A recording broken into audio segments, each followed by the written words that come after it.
Hello, journeyers. Welcome to another episode of Guide to the Unknown. I'm Kristen. I'm William. That felt so weird. I did a different thing because if you guys are watching the video version of this, you'll see William and I are dressed for Halloween. Yes. You can go to our social media, you can go to our YouTube, you can see who we're being. I am dressed as Weird Al. William is dressed as a traditional goon bad guy from the 1960s Batman. Traditional goon. Yeah. No, as we're recording this. I look different, so I wanted to do something a little different, and it felt terrible. I'm never doing that again. Fair enough. As we're recording this, it is the night before Halloween. It is October 30th. So for us, we're still in the spirit. Oh, yeah. If you're listening to this on a podcast app or on youtube.com/talkbomb, it's November 2nd. You're sick of Halloween. But guess what? The spirit lives on. You're only 2 days out. Okay. If we had dressed up previously, the previous Friday, we'd be 5 days out from Halloween. Yeah, that's true. Too early. You're right. You're right. Closer. Yeah. But so yes, Kristen is Weird Al. Yep. I am a goon, which my wife Allie made the costume. It is screen accurate. It's sublime. Yep, absolutely. Yeah. And anyway, the spirit of something else took over me, and that was a weird intro. I apologize, guys. Everyone's very upset. I know. But hope you all had a nice, fun Halloween if you are listening in the future. If you're listening live, because we do record this show live every Tuesday night on Facebook.com/GTTUpod. I hope you're looking forward to a very spooky day tomorrow. That's right. All right, enough messing with the timeline a little bit. Yes. Although, shall I go first? Please. Because the timeline will be fudged further. As I mentioned, Kristen, we are recording this show the night before Halloween. Yes. What, pray tell, is that evening called? Oh, hell yeah. Mischief Night. I'm here to talk to you about Mischief Night. Yeah. Right? All right, sweet. All right, everybody. So this is a crazy thing. Because in my research, I found out that Mischief Night itself is not something that most people know about. Really? Yes. Very bizarrely, this is something that you and I grew up knowing. Yeah. Our entire lives. We're super familiar with Mischief Night was like, whereas Halloween was fun as a kid, I found Mischief Night a little scary. Oh, absolutely. Because it was almost like, like you don't know what's going to happen. Yeah, the rules don't apply. On Halloween, you know what's happening. There's like a protocol. You're going to a house, you're dressed up, they will give you candy, you leave, you keep going. We get Mischief Night, candy. Mischief Night, all bets are off. Yes. So Mischief Night, for those of you not in the know, is traditionally the night before Halloween when pranksters rule the night. But though that's something that I feel like has always just been a fact. Yeah. I found out that that in 2013, a mere 5 years ago, there was a study conducted by Joshua Katz from North Carolina State University, wherein he found out 70% of people do not have a name for the night before Halloween. Oh, but it is do they know that there's a thing that's happening? No. Like there is nothing of note the night before Halloween to 70% of people. Is it a regional thing? What happened? It is indeed a regional thing. Okay, like a Northeastern thing? Kind of. Though it goes further back. Yeah. The first ever documented time that somebody referred to Mischief Night was in the year 1790. Oh, wow. When a headmaster at St. John's College in the UK encouraged a school play, which ended in, quote, bloodshed? Quote, no bloodshed yet, though that comes later. Oh. It ended in, quote, an ode to fun, which praises children's tricks on Mischief Night. Sick play. In most approving terms. Wait. Can you say that sentence all together again? What? There was a school play which ended in an ode to fun, which praises children's tricks on Mischief Night in most approving ways. Well, we're saying ode to fun. Is it a song? Like, what's going on? I would assume it's a song about having a fun time on Mischief Night. But I think that it was like merry pranksters at the beginning. Right. So, like they may turn your cabbages askew. Something, like something of little consequence. Absolutely. Yeah. Although, get your hands off my cabbages. And then it's theorized that when people immigrated to the States, Mischief Night came over. And bizarrely, it's considered to primarily be a thing for the tri-state area. Get out of here. I had no idea. am shocked by that. It's all like New England kind of stuff. So Kristen and I grew up in Connecticut. I had no idea. That's so weird. Prime spot for Mischief Night. Yeah. It's a thing in New York. It's a thing in Pennsylvania, specifically Philly. And it's a thing in New Jersey. Yeah. It is a thing here, right? It is a thing. Yeah, I feel like I've talked about it. Yeah. Although there are numerous names for it, which I cannot wait to tell you about. Can you tell me now? Okay. Do you want your boring plan. history, or do you want? I never want boring history. All right. I understand. You like we want to fill in facts and stuff sometimes, but like I've started to cut out that stuff for my subject tonight. I started to write a real like hoodly doodly, and I was like, I don't care about this. It's just time for parties. Yeah. All right. Let me condense it into just like a couple sentences. Sure, that's fine. Started out being the night before May Day, which was like the International Workers' Day. Oh, then boy. the children thought that it might be fun to shift it to a more challenging day. Oh. It was before Bonfire Night in the UK, which celebrates the bombing of Parliament. Oh boy! God, wow. Guy Fawkes Day. You know what that is? Pretty badass. Actually. Remember the 5th of November. Yeah, that's right. Gunpowder treason and plot. I think it's gunpowder treason and plop. Oh, I thought it was gun chowder. It's gun chowder, treason, and plop. And then at some point it just got shifted to October 30th. Yeah.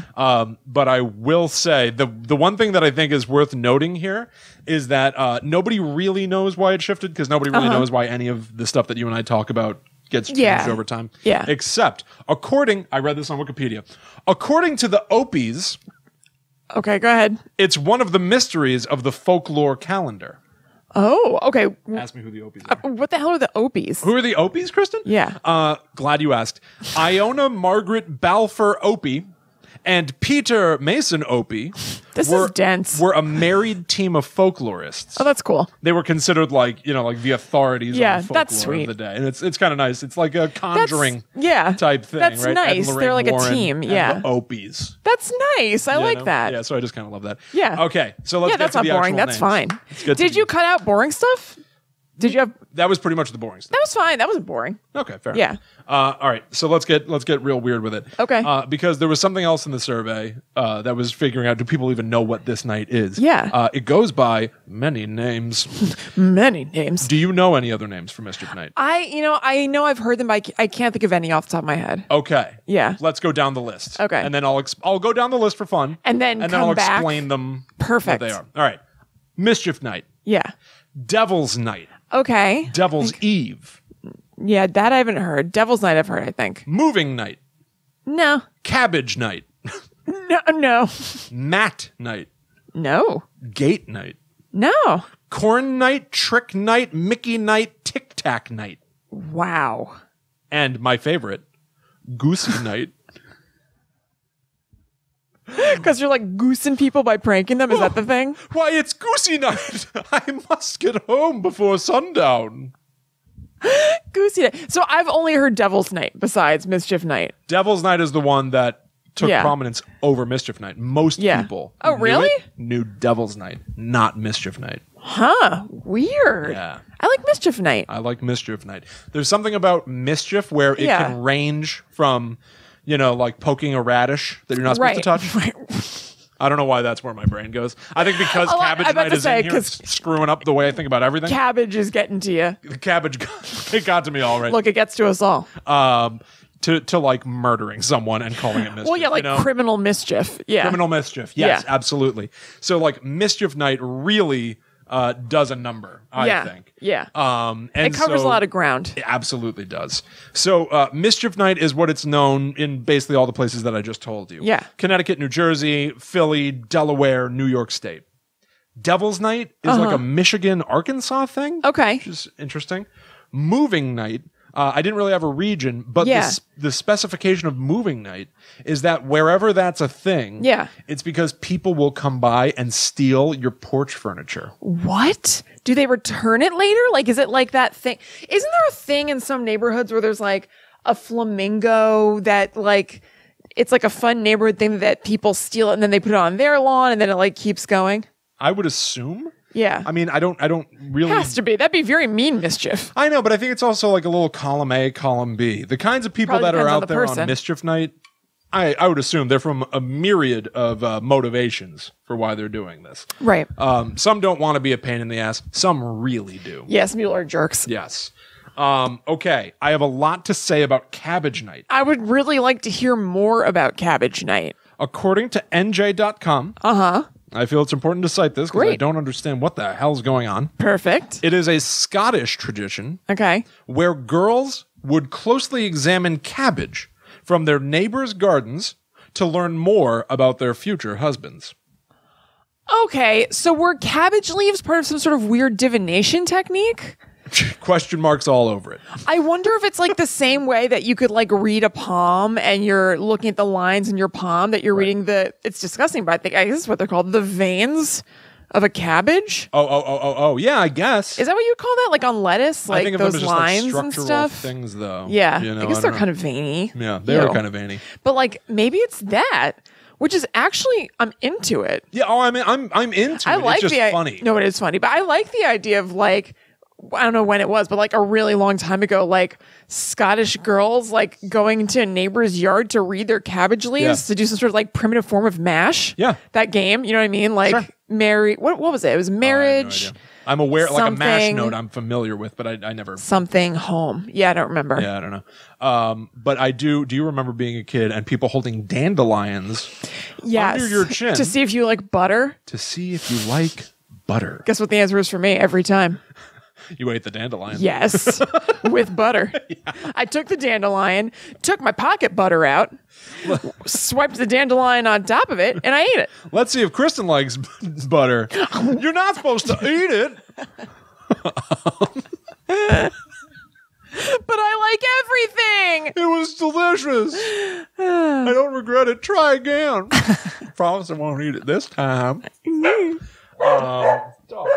Anyway, in rural Niagara Falls, during the 1950s and 60s, there was a custom of raiding local gardens for leftover rotting cabbages. What the hell is going on with cabbages? It's happening in Scotland and then Niagara Falls? And hurling them about to create mischief in the neighborhood. I'm sure that caused much ballyhoo. That is a direct quote again. Hurling them about. Somebody had a lot of fun writing this article. Conclude hurling those cabbages, you ragamuffins! You're creating much mischief! You're creating much Oh my God. In Queens, New York, teens would fill eggs. Question mark on how you do this. Okay. I don't know. You'd empty and refill an egg and have it stay, but whatever. I'm taking like this a needle, I guess. I guess, but I'm taking all this at face value. That's all you can do. Okay. In Queens, New York, teens filled eggs with hair remover. Like Nair? And yes, and threw them at unsuspecting individuals. Oh my God. Yep. That is so creative and so messed up. And such a good excuse for going bald. Well, yeah. If I could be like, it's these damn kids. They keep throwing it at me. I'd have a full head of hair if I didn't keep getting pelted by Eggland's best. You would have to not clean that off yourself for like a long time for it to work. It's really just going to make you smelly. Well, I prefer not to bathe. Yeah. But like points for creativity, but that wouldn't work. Like it takes like, half an hour to work or something like that. I've got a half an hour to get this off my head. I'm just being a little bit lazy. But that not to get caught up in the logistics of it, that is such a weird and awesome and like very teenager sadistic move to make. Like that is such a strange thing, and I am into it. I like the idea of these our dad filling an egg with Nair. Yeah. That's one of those things that it feels to me like when people lie and make up something that people are doing. You know what I'm saying? Did anyone actually do this? That's a good question. But again, they could have. I mean, kids I prefer to take this at face value because it's more fun. Teens are crazy. I mean, teens think of and do weirdly creative and dumb at the same time things all the time. Think of all the weird drugs, like eating too much nutmeg or whatever. You know what I mean? Is nutmeg a drug to you? No, that's like a thing. No, it is. High on nutmeg. No, it's a thing. Is that a thing? Teenagers learned that if you like eat enough nutmeg, you trip or something like that. I swear. Hold on a second. Can we just start a thing where it's like, if you eat too many ketchup sandwiches, I throw up and die. I would sooner die. How many is too many to you? One. Are you kidding me? What planet do we live on that you think I would ever eat a ketchup sandwich? Hang on. Drug, nutmeg. And then Google Amy Sedaris. No, I know. Everyone do that one. Can you get high off nutmeg? Yeah. Although nutmeg may seem like a low-cost alternative to other drugs, it comes with high risks of psychosis and death. Large doses of nutmeg cause hallucinogenic high. That's great. From ABC News in 2010. No one do that. Guide to the Unknown does not advocate doing nutmeg. No, I'm just saying. I think you should watch Nutmeg. I will say, once again, on At Home with Amy Sedaris. Google Amy Sedaris Nutmeg and watch Nutmeg. Right. But even the sentence, while nutmeg may seem like a low-cost drug, like, does it? That's not what I thought. So I'm just saying, teenagers do some stupid creative stuff. So maybe they did fill eggs with Nair. Yeah. I remember one time when I was a teenager, we went to the library and printed out the terms of service of MTV's forum. Okay. Which was like 50 pages. Yeah. You know, it's huge. And then we printed out a waiver, fake waiver. Because the idea was, wouldn't it be fun to cause mischief? Yes. Like Mischief Night, but be able to get away with it because we're claiming that we're shooting some MTV show. Right. So we created a fake waiver form. Yeah. And I didn't know the president of MTV's name, so I just had a line. Yeah. I made his name Nile Universe. Nile Universe. And I put a fake signature on there. Yeah. And then we were going to do, I don't even know what, but just be able to like go nuts and like, like in the 50s, people would smash, pumpkins? Sure, whatever, or mailboxes or whatever. Yeah. The idea was like, maybe we can get away with stuff like that. Right, if we say that we're filming it for something. Yeah. We got as far as designing the waiver, printing out the terms of service, and putting them in the trunk of my car. Yeah. And we never did anything with it, thankfully. Yeah. Obviously. It was out of our system the second we even like got the ball rolling. Too much trouble. But it just seemed like a decent scheme. Yeah, it seems like a decent scheme. Yeah. You'd get caught almost I mean, instantly. did you have cameras? Probably. Yeah. Probably. Yeah. Otherwise, it all would have fallen apart then. Yeah. But yeah, that was probably in high school. And yeah, we did not do that, which You're was probably good. High on that good nutmeg. Yep. Doing that nut. Why are we out of nutmeg again? Yeah. Well, usually we're out of chocolate. Yeah. Where's the Hershey's? or butter if it's me. What with my dandelions? Your predilections for butter. Yeah. Anyway. I do love butter. Anyway, so Cabbage Night is a bizarre alternate term for Mischief Night. Yeah. I don't buy it, though. I literally have a line in my notes here where I wrote, Wikipedia is trying to convince me that this is also a thing in Vermont, Connecticut, upstate New York, Kentucky, Rhode Island, Western Massachusetts, and Boston. Cabbage Night. Cabbage Night. I've never heard of such a thing. Tonight is Cabbage Night. I don't know about this either, William. I'm with you. I don't buy it. Yeah. All right. Another alternate name for Mischief Night is Mat Night. M-A-T. Okay. This is in Quebec, Canada. Supposedly people swap doormats from house to house. Gentle. Pretty harmless. Yeah. Because most of them just say welcome. Right. Exactly. How bad could it be? If I walked out my front door and there was a different welcome mat. I wouldn't even bother switching back with my neighbor. I don't care. You can't. If they came to me and they wanted to switch, I would say fine. But right. I don't give a hoot about my doormat. Yeah, who cares? Yeah. So you and I grew up in Connecticut where Mischief Night is the name. Right. Mischief Night reigns supreme. Then we moved to Missouri. Yes. Which is in the Midwest, but still, I have never heard of this. Gate Night. No, me neither. Now, this is said to be a night where people will open the gate, letting your livestock run loose. Oh. Which feels like a prank on the livestock. That's a horrible prank. That has like repercussions that are far-reaching. Yeah. For the livestock, for the person whose livestock that is. Yeah. I don't like Gate Night. I don't like Gate Night. Don't do that either. No, moving on. I don't have explanations for these, but just let your mind go nuts with them. Yeah. Corn Night. Corn Nut, did you say? Trick Night, Mickey Night, Tic Tac Night. I don't know. I kind of like Tic Tac Night. But I do know. Yeah. Oh, yeah, that's right. About Goosey Night. Do tell.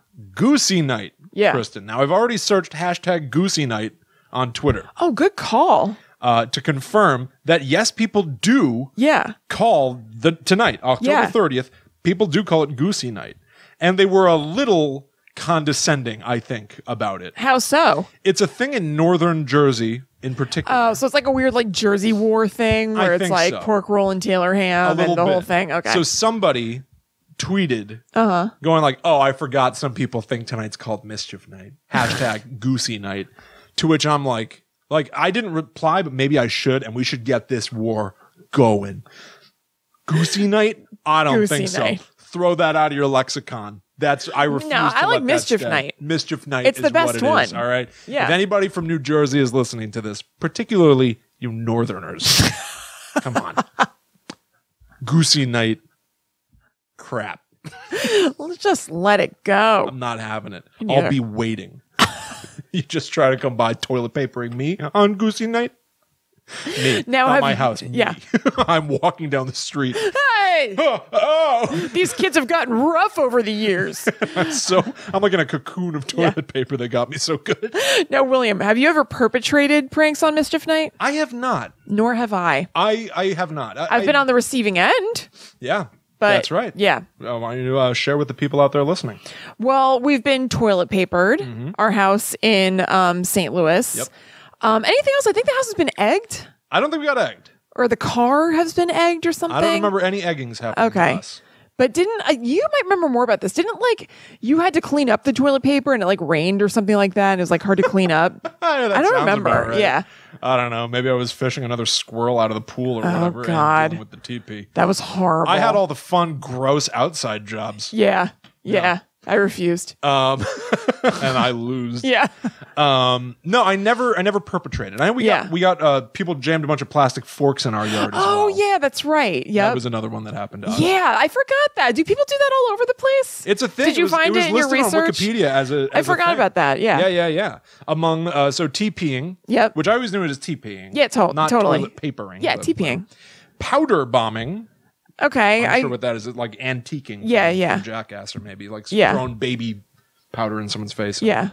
I hope not in their face. I bet it's in people's yards. I don't think that people are doing Mischief Night things to individuals. I think it's all house-based. Maybe. I mean, kids in Queens, New York were putting hair removal. That's true. I forgot about that. Yeah. That's true. Writing on windows with soap, setting off fireworks, smashing pumpkins, spray painting, and then here's a nice little fun tangent. Okay. Because they listed it like it was normal. Yeah. Knock, knock, ginger. Oh, yes, of course. My favorite game. Knock, knock, ginger. What the hell is that? It is Ding Dong Ditch. Oh, okay. It is ringing someone's doorbell and running away. Is that British? Ding Dong Ditch? Well, Knock, knock, ginger. Yeah. It comes from a British poem. Yeah. Ginger, ginger, broke a winder.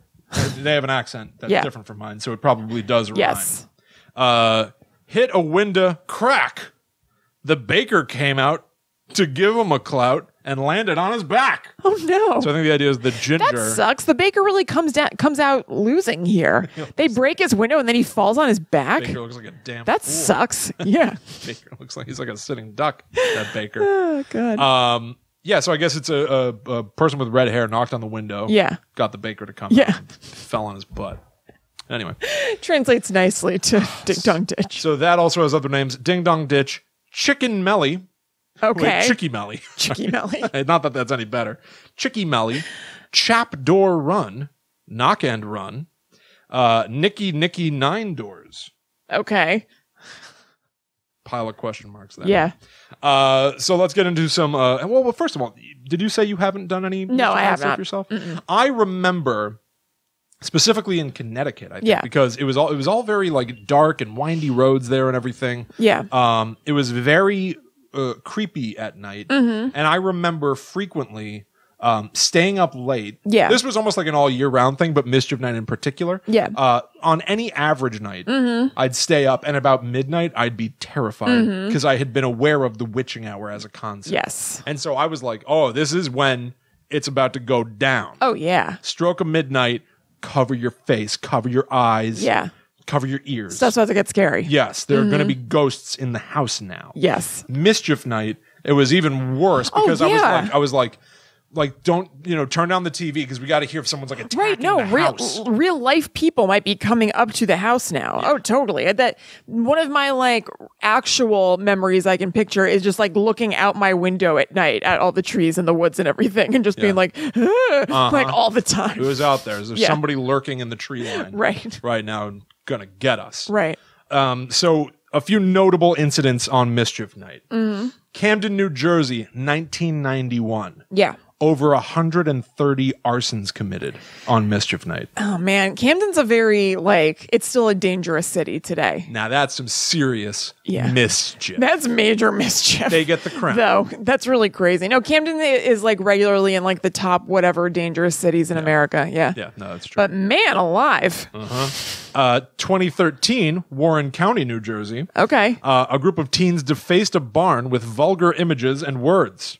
The only photos available from the incident are of stick figures, strategically depicted from the shoulders up only. Oh my God. Who's to say what those stick figures were doing? Teens are such losers, and they're so funny. Yeah. But in that case, even the news is funny because it's what I wonder, stick figures only from the shoulders up. Right, I would like to hear what that broadcast said. I hear what you're saying, newsman. Yeah.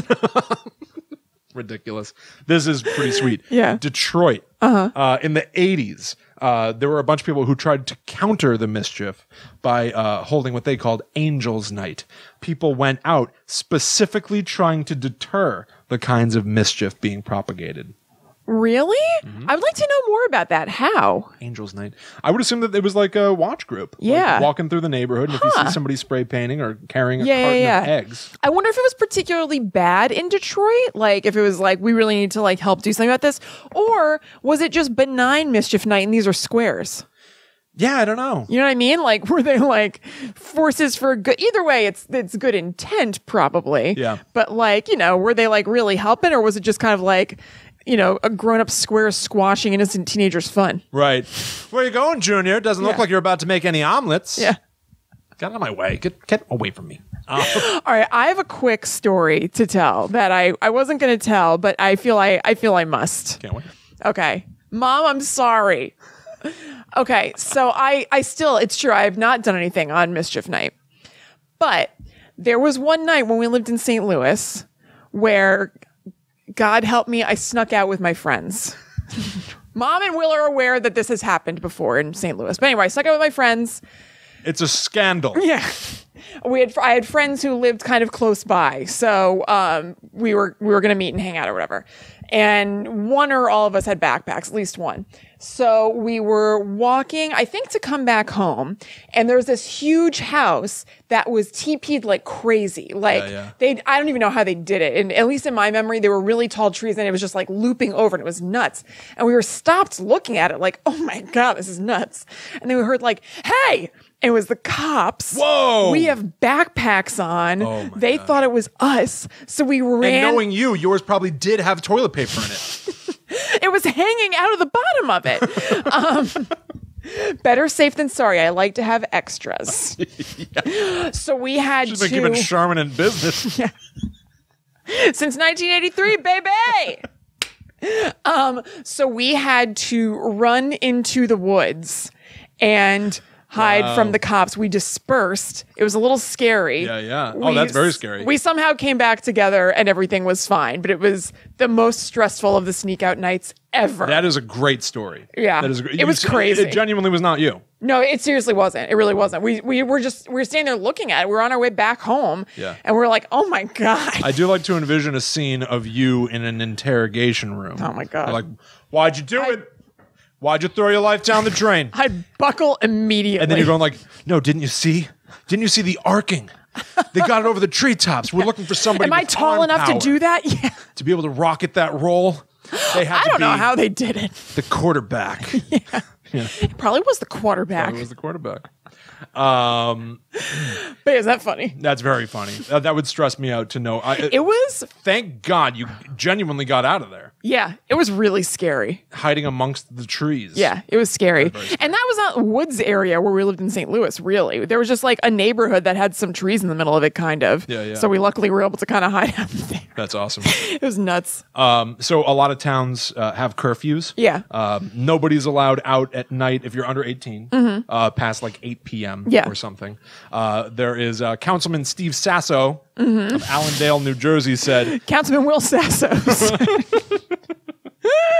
He said, by 8 o'clock at night, there's no reason why you couldn't be done with your trick-or-treating. It's dark 8 by then. o'clock. It's dark by then. And the curfew is done in the interest of public safety. Most importantly, it came at the request of the chief of police. Oh, most importantly. Most importantly.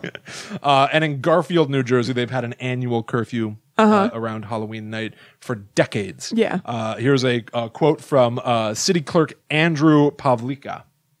For Goosey Night, it's to encourage kids to get home and not cause havoc. I can't believe Goosey Night is such a thing that politicians are saying Goosey Night. Get home, kids. I've never heard of such a thing. I know it's Goosey Night, but you can have your fun in the daytime. What time is that curfew? I think probably around the same, like 8 o'clock. 8 is early. Like some parents probably only get home from work at like 6. Although kids start trick-or-treating at like that's true. They do go really early. Noon. Yeah. It really is a little crazy. Yeah. But yeah, a lot of these curfews are not only for tonight, the 30th, but also Halloween night itself. Right. And even November 1st. They want to be careful. November 1st? November 1st. That is so weird. That just feels like paranoia. Yeah, it does. Yeah. It absolutely does. And the final and most terrifying piece of information I have to share with you.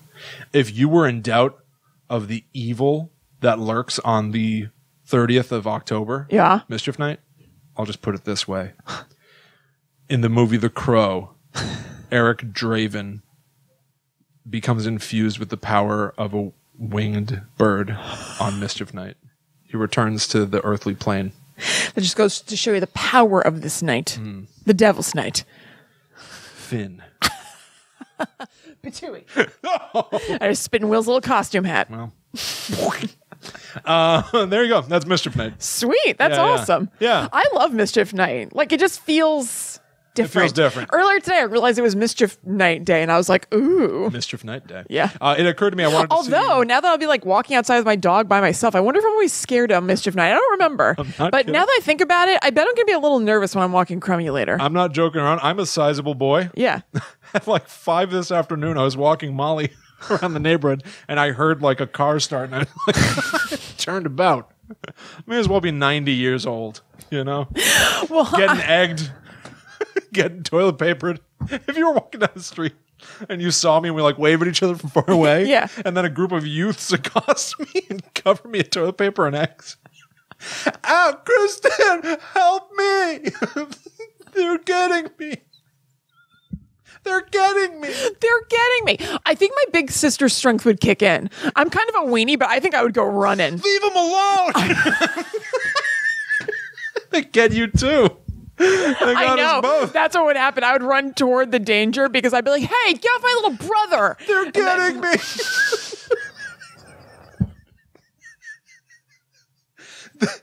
Because the getting is just like a thing vague. We know. Yeah. So they're getting me. They're getting me. We just know that means it means bad. It's bad. That's all. They're getting me. They're getting me. Get off my brother. That's my little brother. We both get our asses kicked. Limping home covered in TP and eggs. Yeah. Hairless. Just another Tuesday for old Chrissy. It happened again. Yeah. Oh, boy. All right, there you go. Oh, God. That was good. Woo. Woo. That was fun. Ooh. Okay. So, I'm going to take us to the high seas. William, what do you think you know about the Queen Mary, if anything? Wow. The only association I have with it is Arrested Development. Remind me. All I have. There's a club called the Queen Mary. Oh, duh. Okay. Yeah. Buys. Yes. And then Bobby and I, my time writing partner, we wrote a spec script of Arrested Development, meaning like we just did it on our own. But you can find it. It's on TalkBomb. There's a search bar, search for Arrested Development. It's called The Queen Mary. Mm-hmm. So my associations are not in the realm of the macabre. That's right. Yeah. Okay, so mine are. Okay. The Queen Mary is this humongous ship that's supposed to be super haunted. So now it's parked in Long Beach, California, and it's basically just a hotel they use it as now because it's like humongous. It's like a giant cruise ship. So it doesn't go out to sea anymore. Okay. But they still use it for its purposes, but just on dry land. Okay, so it's just like a boat you can hang out on. Yes. Okay. Yes. So it originally was a luxury cruise that left from England. And it's pretty humongous. It could carry over 2,000 passengers and over 1,000 staff. It had pools, a squash court, a small hospital, 5 dining areas, 2 cocktail bars, and a grand ballroom, plus its accommodations. I love so, that. Especially for the time, which was like, it came out in like, I think it was 1936 that it kind of made its grand debut. Like, that was a really big deal. So, like, a lot of celebrities and sort of like rich muckety-muck people went on this thing. Then, when World War II happened, they were like, we have this giant ship that we can use. And they started using it to transport troops and allies and things like that. Interesting. So they repainted it. They painted it gray as opposed to like, it's more like cheery, whatever it was. I'm not sure. It's not like it was like psychedelic, but painted it gray for stealth and nicknamed it the Gray Ghost. Oh my God. Because it's this huge kind of fast ship that would just, go from one place to another undetected. That is a wonderful juxtaposition of things. Isn't it crazy? Opulence and splendor. Right. And then dingying it up. Mm-hmm. At least the outside. It's funny. I'm sure that there probably is information about this somewhere, but I didn't come across it. I wonder if it was still like as fabulous inside. I guess I would imagine it was. Like, was there a chandelier in the ballroom and everything? Like, it's kind of crazy. And then when the war ended, they use it as a luxury cruise again. I love this. I love this already. This is it's like very cool. The Shining on the high seas. Yes, this is wonderful. Yeah, it's very, very cool. So they started using it as a luxury cruise line again. But when airplane travel became a thing, it started to wane in popularity. Yeah. So that's when in 1967, they decided to dock it and use it as a hotel. Because it's still this like amazing work of architecture and art and still something that's like super posh and like a cool place to stay. But people just didn't want to actually travel that way anymore. So it became more of just like a destination as opposed to a mode of transportation. And so I got the bulk of my information from tonight from Unsolved Mysteries. Cool. One of my favorite shows ever. That's where I first found out about the Queen Mary. I supplemented it with a little bit of research that I'll get to at the end. But the fact that I'm about to state is from Unsolved Mysteries, which was in the 80s. Yeah. And they said that over this time that there were 49 recorded deaths in the Queen Mary. Oh my God. For various reasons. Yeah. So, which I will go into. So it is supposed to be a very haunted place. It's one of those places like, how there are a million different things that say that they're the most haunted blank in America. Right. It's one of those places that's the most haunted place in America, ship in America, whatever. Sure. It's super haunted and there have been stories about it like forever. So I remember seeing this episode when I was a kid. It's episode 4 of season 1. If any of you guys want to look it up on Unsolved Mysteries is streaming on Amazon Prime. Yeah. So if you have Prime, you can watch it for free. That. I watch it like semi-regularly. Not a ton, but stuff. Like I'm going to be on a flight. I don't know if you can download on Prime. Maybe I'm gonna try that. You should. It's so good. That would be a good excuse to like be plunked down and like, be able to get spooky. Yeah, it remains one of my favorite shows ever. I love it so much. So watch it. Season 1, episode 4 it has the Queen Mary is the first subject of it, but it's all good. So I'm going to tell you some of the stories that they talked about on Unsolved Mysteries, and I'll catch you up to where we are kind of today with the Queen Mary. Alrighty. So they open in Unsolved Mysteries. Let me paint you a picture. First of all, in early Unsolved Mysteries, they kind of stopped this practice later on in the program. Very often, the people doing the reenactments that Unsolved Mysteries is kind of famous for were the people who were the real people who were being interviewed about the story. So the acting is even weirder than it is later because they're not actors. Yeah. So in this, what I'm about to tell you, a waitress... What do you mean there's a ghost on the boat? It's so good. So this waitress on the Queen Mary said that she brought a cup of coffee to a woman who was in one of the dining areas, and she was fascinated by her dress. She said she had this really pretty dress on that was kind of like, almost looked like she was going to like a late afternoon cocktail hour sort of thing. And she said that she had no makeup on, her hair was kind of rolled back, and she was just like this unique looking woman, and she was just kind of like, she just noticed it when she dropped the coffee. And then they didn't talk at all or anything. And then she walked about 10 feet away. She turned around. No one was there. And so I can't recommend enough watching it. So it's just this lady, this waitress who isn't an actress, just like walking up to a lady. And she's like, and then I just looked at her. And it's just woman with a blank face, just like, huh? Just like staring at an actress on the screen. It's so good. That's awesome. I'm definitely describing how you had to see it thing, but it's really, really great. It's worth it. I will be watching this. Yes. Another thing was that there was a Marine engineer who worked on the ship from the time it was docked in 1967, I think, to the time that they were filming Unsolved Mysteries. It seemed like he was still doing it. So he's probably doing it for like 15 to 20 years maybe. And so he had to go all over and inside the ship, like in the deepest parts of the ship, because he's fixing things all the time.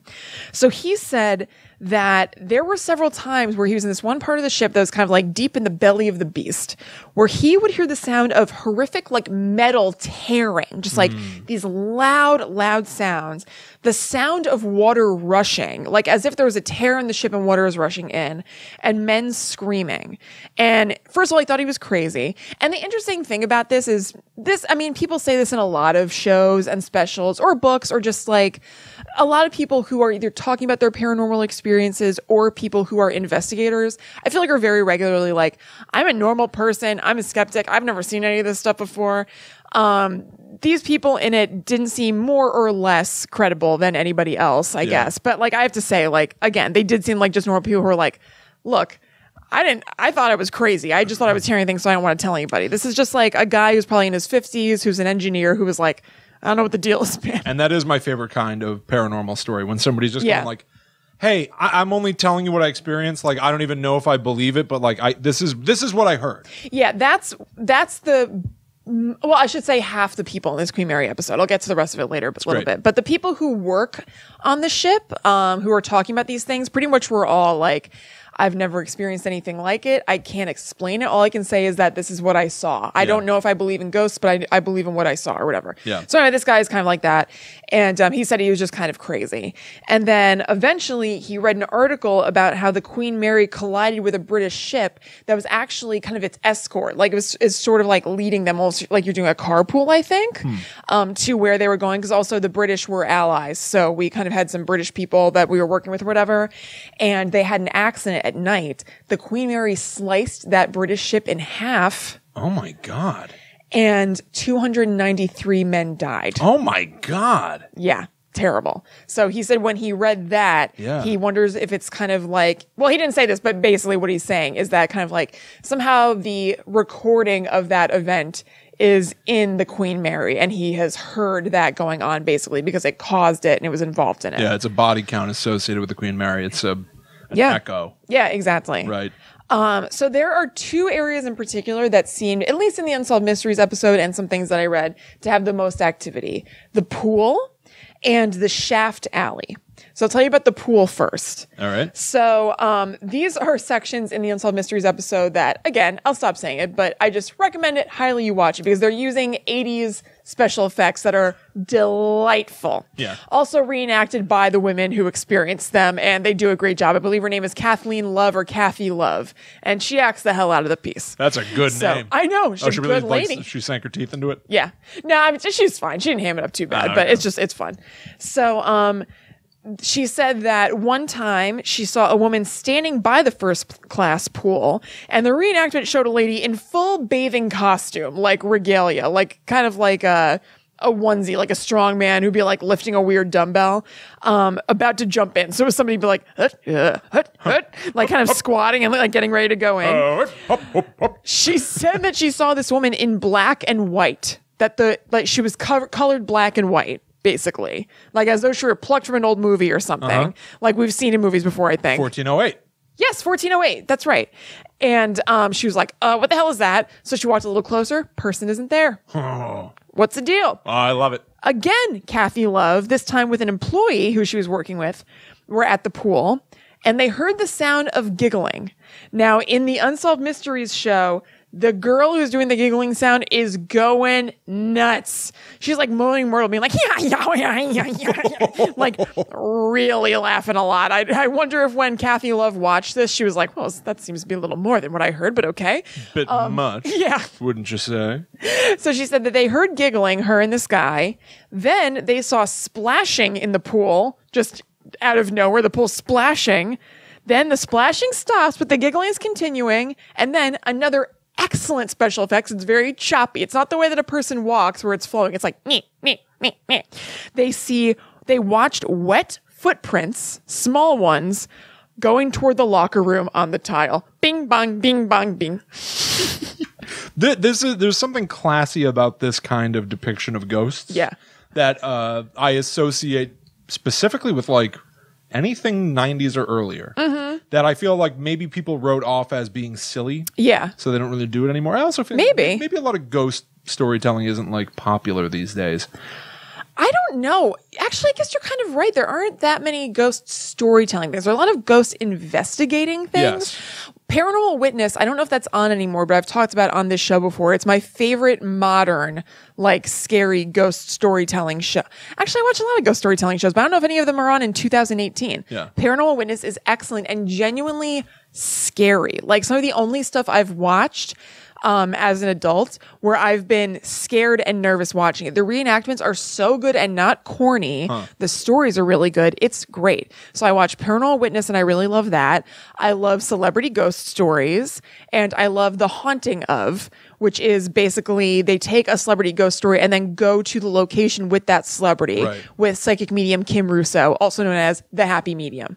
The Happy Medium. I love it. So I'm all over the place, but yeah, maybe you're right. I mean, there have been storytelling shows more recently, but I think those shows that I'll still watch online and on demand are reruns. I don't know if there are a lot of them currently today. Well, even like in movies and stuff, I would fully endorse and support a movie where they show like wet footprints of a ghost. Yeah. Appearing step by step, walking toward you. Like there's something campy about that feels very Vincent Price. Yes. Type thing. Yes. But I would love to see that in HD clarity. Right. Like amazing, visuals. That would be really impressive. I wonder if people think it's not as scary anymore or something like that. Oh, but you know what I mean? It totally is. But I think just like with everything kind of being extreme, we have like 3D, we have this, like there aren't a lot of, you're right, just classic ghost story movies before. You know what I'm thinking of?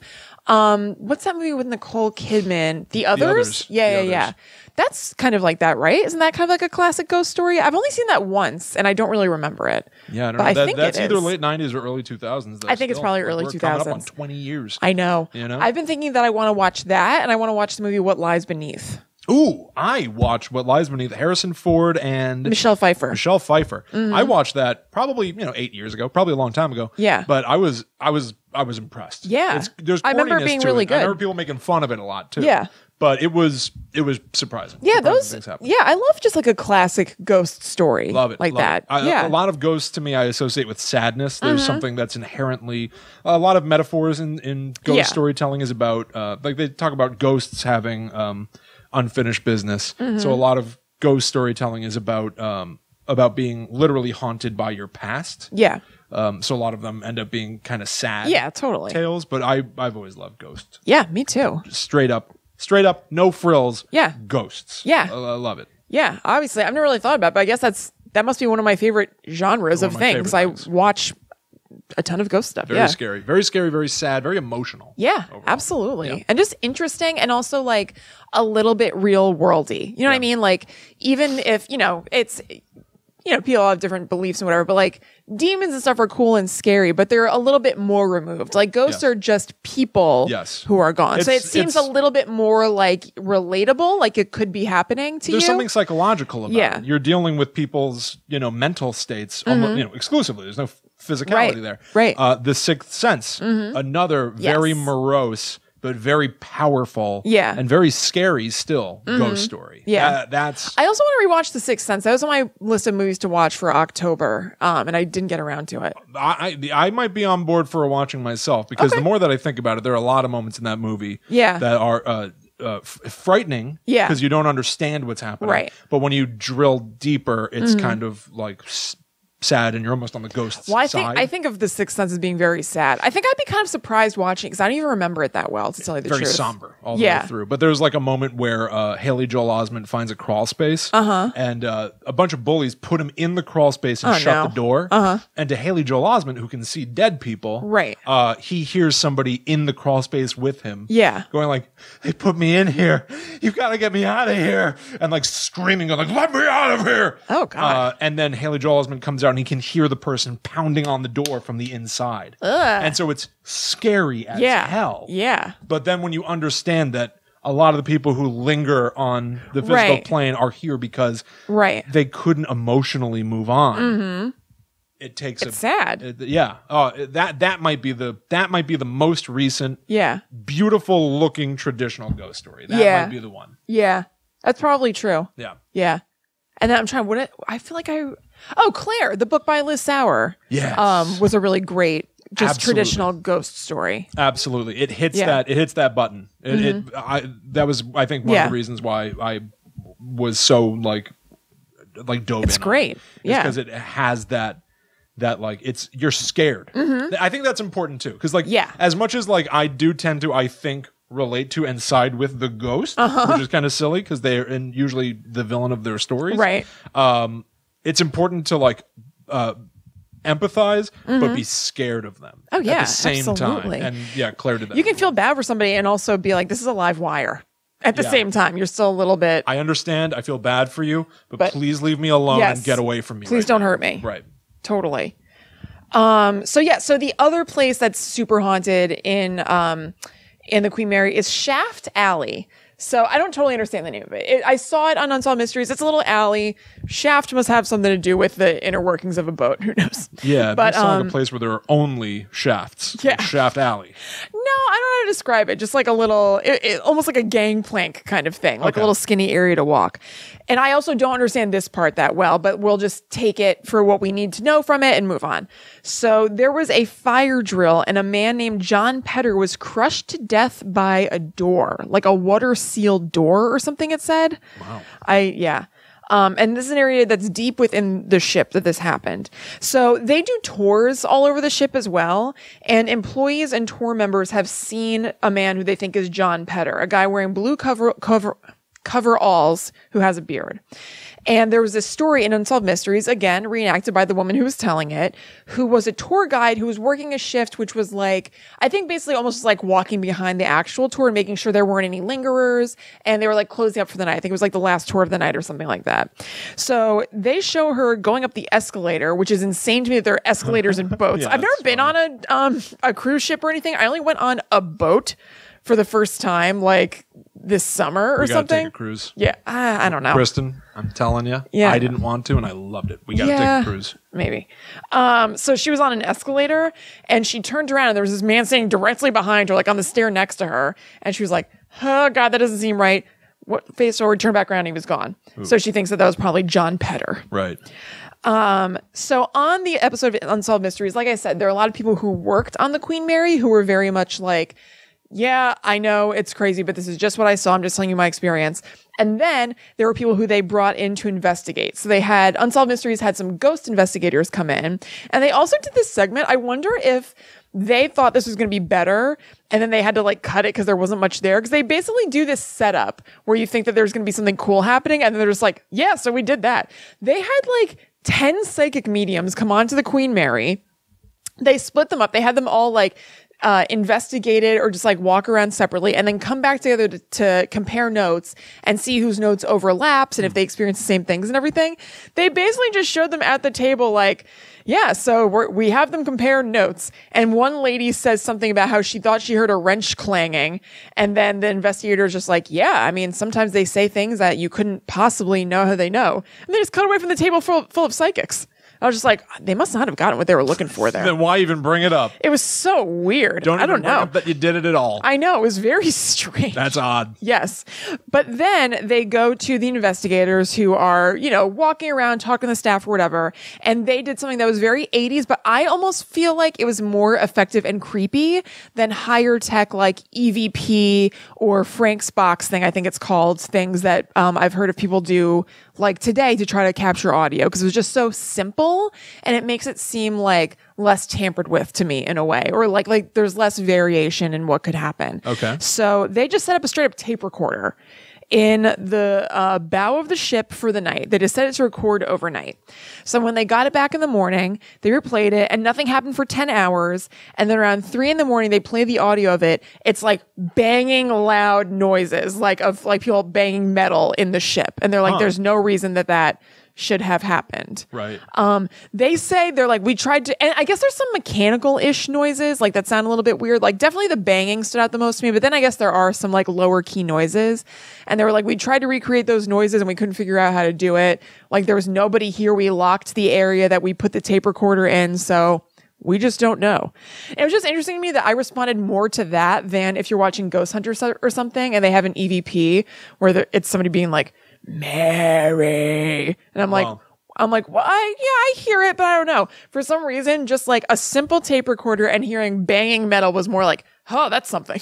Well, because I think I'm with you. Mm-hmm. I think there's a couple things. One, somebody could show me actual evidence of a ghost. But if they're showing it to me on a phone or playing me a tape, I'm not going to believe them.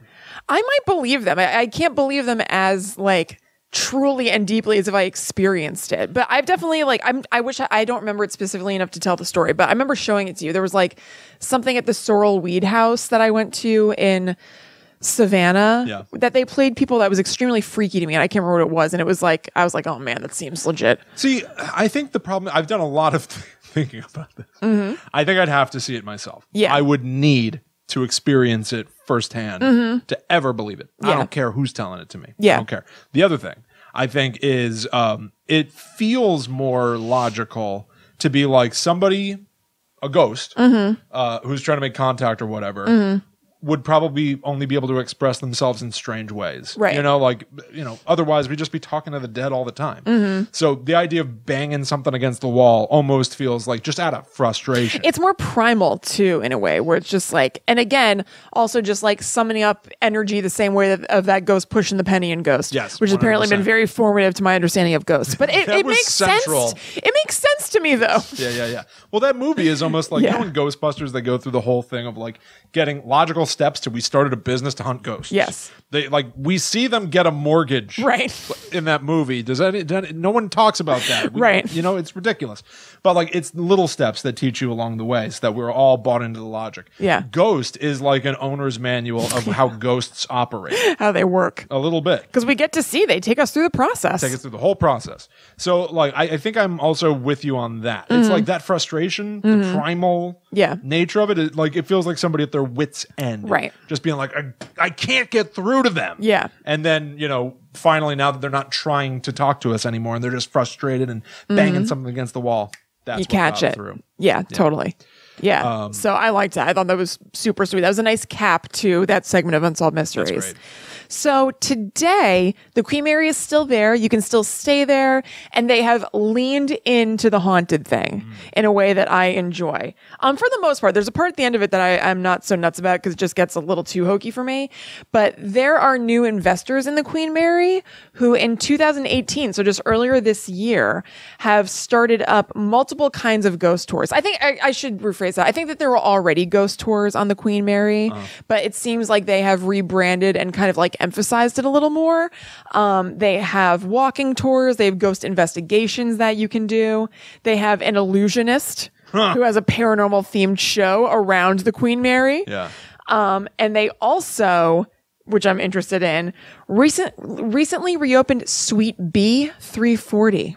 Ooh. That's a suite that was previously closed because of complaints of it being haunted. Ooh. People said they heard footsteps, the faucets turning on and off, and the toilet flushing. No. Yeah. I don't want the toilet to flush. No, I was nowhere near it, William. Don't try to pin this one on me. The toilet in my room flushes. What gives? Yeah. But so they reopened that room for booking. Yeah. Now here's the part where I think it's a little bit too far. You can buy a package when you book that room that includes the chest isn't of interest to me. I read a chest with a Ouija board, tarot cards, crystal ball, and ghost hunting equipment.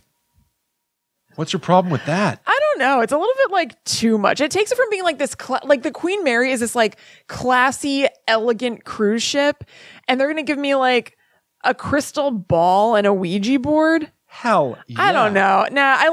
I'm way into that. Now, I'm way into that in a different setting. But this is like a beautiful, elegant ship where I'm into the idea of staying in the haunted suite. But like, let's keep a bit of decorum here. Listen. When you go to Disney World, there are some off-the-books things you can do. There are scavenger hunts that they encourage and stuff. There's a whole thing that, unless you're a child, you probably don't even notice. Right. But like kids specifically can do, trying to go from place to place to place, whatever. Yeah. I like the idea that you can opt in. Like, for the person that wants to, it's not put in your face otherwise. If it was something that was very if I was staying in like some weird junky hotel and they were like, do you want the haunted suite extras? And they said it's a chest with a Ouija board, tarot cards, crystal ball, and ghost hunting equipment. I'd be like, hell yeah. Oh, yeah, I do. But if I'm staying in the Queen Mary, which is like a historic old thing, I kind of don't want the like silly stuff. If they offered that at the Stanley Hotel, would you feel the same? Let me think. I wonder if this story just hasn't been told of this boat yet, by the way. What do you mean? I know that people have told it, but like, I'm wondering if people have not theatrically...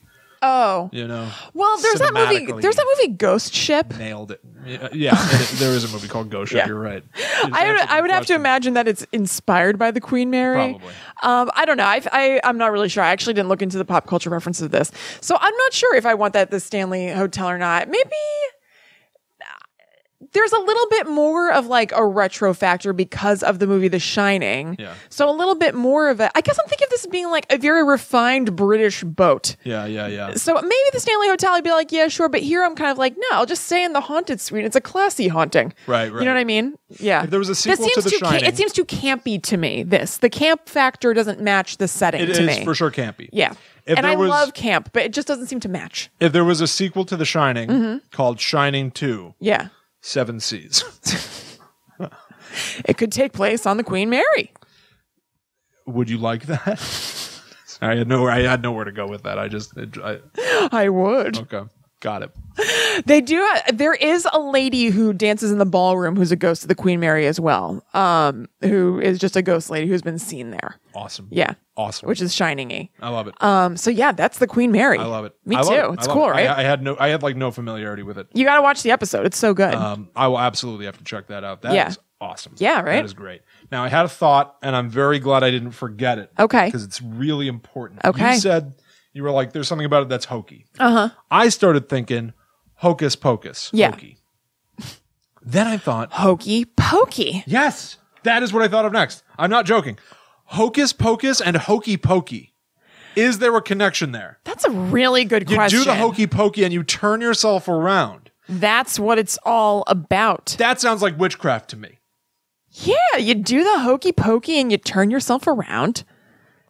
That's what it's all about, isn't it, witchy? That's what it's all about. Maybe a question for the future, but I wanted to say it before I forgot. You do the hokey pokey and you turn yourself around. As above, so below. That's pretty good. That would work. Yeah. Anyway, go ahead. No, maybe just something to think about. We'll sit on it. We'll maybe talk about that in the future. But it popped into my head. I wanted to say it before I forgot. Yeah. Just a little cliffhanger. A little something. Although I might forget in the intervening weeks. Of course. Anyway. So that's it. That's it. That brings us to the end. That's right. Of another episode of Guide to the Unknown, everybody. Yeah. How do you feel? Take stock. Feel good. Feel good. Me too. Feel alive. I feel like I want to go cause some mischief. Yeah, let's do it. William, let's go egg each other. Let me at the cabin. Each other. Stand 3 paces apart and just throw eggs at each other. Ow. Ow. All right, your turn. Yeah. Ow. All right, you go. Okay, here we go. Ow. Yeah.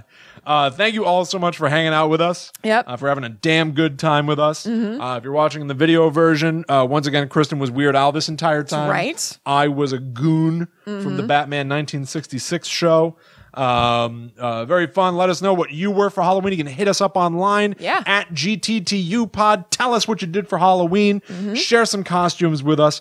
Post pictures of your costumes in the Facebook group. Yeah, I would love to see it. Just go to facebook.com/groups/GTTU. I'm not sure. Search for Guide to the Unknown Podcast in Facebook. We can only do so much. I got to figure it out a little bit. Yeah. You can find links to everything on talkbomb.com/GTTU pod. Yep. Yeah. You can go to our Patreon. It's patreon.com/GTTUpod if you'd like to donate money to us. It's kind of like tipping us for enjoying the episodes. And then we've been pooling that money so that we can do cool things with it as they come up that we can then have like bonus episodes or bonus live things for you guys. Absolutely. Yeah. And you can also follow us individually if you'd like to talk to us. Yep. I'm at Chillin' Kristen on Instagram. I'm at Haunted Sponge. Please go check out my show Blackwood. Yep. The first 3 episodes are out as you're listening to this on Friday. Yep. It's about 3 teenagers who are tracking down the origin of a monster called the Blackwood Bugman. Spoiler alert, they find out it might be a serial killer instead. Right. Is it really a Bugman? Is there really a monster? We're not sure. Kristen, monsters don't exist. They can't. It doesn't fit into my worldview and understanding of humanity. It's impossible. Or is it? Anyway, the first 3 episodes are indeed out now. It's awesome. I'm very happy with it. And People have been very nice about it, I think. I'm going to brag for Will. It's doing very well on the charts, on the Hot 100s. It did pretty well. Yeah. We got the #1 spot on the, we have their categories on the iTunes chart. There's the arts thing, which, like, you know, there's no fiction side, whatever, right. But we had the #1 spot right off the bat, and we were in we got to number 12 the last time I looked on the overall charts. It's crazy. Yes. So very happy with it. Yeah, there was an awesome little shout out on vulture.com by Hillary Nelson. She wrote about the podcast, even though it was a true crime podcast roundup. She was like, I can't help myself. I just have to say, I know it's not true crime, but Blackwood rules. And it's just been like really awesome and surreal and great. Yeah, every stress that you would imagine about releasing a project that you've been working on, entertainment for people to enjoy, and being like, people are going to hate this, or people are going to throw it under the bus or something. Yeah, it's been very nice. It's been very confirming that like I've been doing the right thing all year. Yeah, which is very great. So thank you everybody who has listened to it. Yeah. As of right now, that means that there are only 3 episodes to go in the season. Right. So I hope that you will continue to enjoy it. It comes out every Wednesday. You can find links to everything, by the way, on skylarkmedia.com/Blackwood, including bonus materials that have been put together by the amazing team at Hunt a Killer, who is pulling the strings behind everything. Yep. They've put together images from the world of Blackwood that give additional story beats that you wouldn't get just from the show itself. Just like fun little things. It's so cool. Yeah, it's very insanely cool. So check that out. It's on all major podcast apps. Yeah. And if you have not listened yet, I really hope that you enjoy it. It's been a very interesting little ride so far. Yeah. All right, everybody. But we are once again at the end of another episode of Guide to the Unknown. So thank you all so much for hanging out with us. We will see you next week for another new episode. But for that to happen, we must travel back to the netherworld. Go we. Bye.